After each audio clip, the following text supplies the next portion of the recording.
जय जगन्नाथ सांग मैंने मु आपण मानकर ओडिशा माटीर झील रूपा मु आज आपण नहीं आसी बहुत भल शिक्षणीय कथाटीए। अन्य को घृणा करिबा काहार कृतित्व देखिले ईर्ष्यारे जली पोड़ी जिबा आज मनुष्यर सहजात गुण हो जाइछि। तथापि समाजरे यथेष्ट भल लोक अछंती जो माने केवल परोपकार और धर्म पालन करुछंती। थरे भाभी देखंतु आपण जेतेबेले सेलून को जाउछंती नापितटी आपणकर थाट ओ वेशभूषारे ईर्ष्यापरायण होई दाढ़ी सफा करिबा बदलरे जदि गलारे छुरी लगाई दिए कौन हेबो, किंतु नापित केबे सेही भली कृतज्ञता करे नहीं।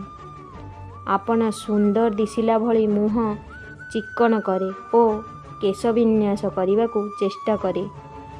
ताठारू आमे शिखिबार नाही कि आमे डाक्तर पाखक जाउछंती आपणकर रोग को भल करी आपण को सुस्थ करिबा पई से औषध देउछंती।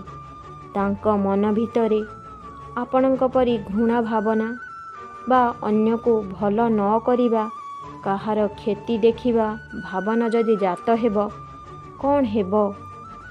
एहीपरि भावरे सकाळु उठिबा परठारु प्रत्येक मुहूर्तरे समस्ते आपणकर मंगल पाई ही किछि ना किछि कार्य करि चलीछंती।